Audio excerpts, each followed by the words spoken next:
in 2012, we made our first contact, Star Trek First Contact, with artificial intelligence. That first contact was AlexNet and was in 2012. Very big moment. We made the observation that AlexNet was an incredible breakthrough in computer vision, but at the core of it, that it was a new way of writing software. Instead of engineers given input, imagining what the output was going to be, write algorithms, we now have a computer that, given input and example outputs, would figure out what the program is in the middle. That observation, and that we can use this technique to solve a whole bunch of problems that previously wasn't solvable, was a great observation. And we changed everything in our company to pursue it, from the processor to the systems to the software stack, all the algorithms. NVIDIA Basic Research pivoted towards working on deep learning. And so in 2016, we introduced the first computer we built for deep learning, and we called it DGX-1. And I delivered the first DGX-1 outside of our company. I built it for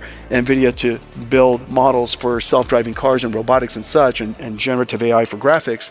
Somebody saw an example of DGX-1. Elon reached out to me and said, hey, I would love to have one of those for a startup company we're starting. And so I delivered the first one to a company at the time that nobody knew about, called OpenAI. And so that was 2016. 2017 was the transformer that revolutionized modern machine learning, modern deep learning. In 2018, right here at SIGGRAPH, we announced RTX, the world's first real-time interactive ray tracing platform. We call it RTX. It was such a big deal that we changed the name of GTX, which everybody referred to our graphics cards as, to RTX. And you mentioned last year during your SIGGRAPH keynote that RTX, Ray Tracing Extreme, was one of the big important moments when computer graphics met AI. That's right. But that had been happening for a while, actually. So what was so important about RTX in 2018? We made it possible to use a parallel processor to accelerate ray tracing. But even then, we were ray tracing at about 5 frames every second, depending on how many rays we're talking about tracing. And we were doing it at 1080 resolution. Obviously, video games need a lot more than that. Obviously, real-time graphics need more than that. And now we have our RTX to accelerate that ray tracing. But it was interactive, it was real-time, but it wasn't fast enough to be a video game. And so we realized that we needed a big boost. And the team invented DLSS, which basically renders one pixel while it uses AI to infer a whole bunch of other pixels. What do you think is pointing us in the direction of this generative AI actually becoming that much more useful and controllable? The big breakthrough of ChatGPT was reinforcement learning human feedback, which was the way of using humans to align the AI on our core values or align our AI on the skills that we would like it to perform. Other breakthroughs have arrived since then. Guardrailing, which causes the AI to focus its energy or focus its response in a particular domain so that it doesn't wander off and pontificate about all kinds of stuff that you ask it about.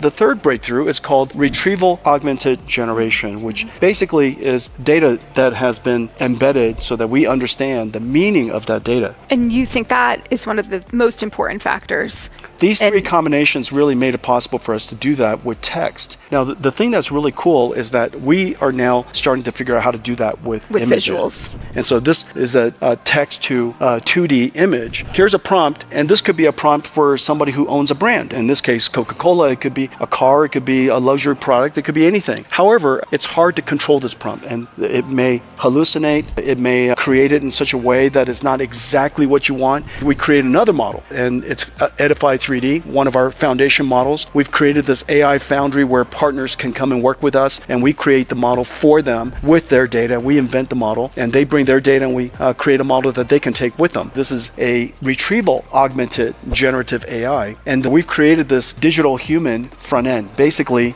the I/O of an AI that has the ability to speak, make eye contact with you, animate in an empathetic way. You could decide to connect your ChatGPT or your AI to the digital human, or you could connect your digital human to our retrieval augmented generation. Graphics researchers, welcome to SIGGRAPH 2024. This breakthrough is really quite incredible. What is the most important part of NVIDIA's software ecosystem for NVIDIA's future?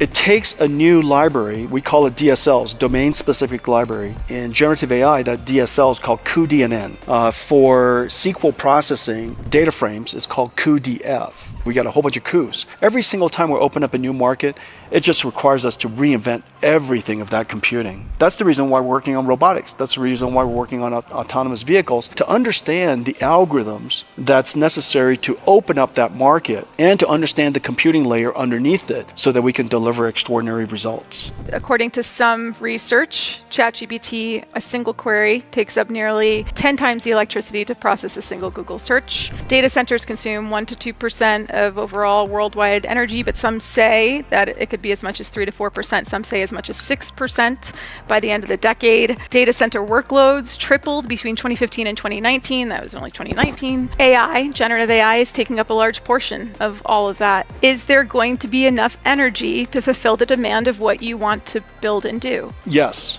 That's one of the reasons why Blackwell is so highly anticipated, because we accelerated the application so much using the same amount of energy. And so this is an example of accelerating applications at constant energy, constant cost. You're making it cheaper and cheaper. Now, the important thing, though, is I've only highlighted 10 companies. The world has tons of companies. Everyone is moving from CPUs to accelerated computing because they want to save energy. Accelerated computing helps you save so much energy. Jensen, thank you so much. I think we're probably going to get kicked off stage soon. Thank you, everybody.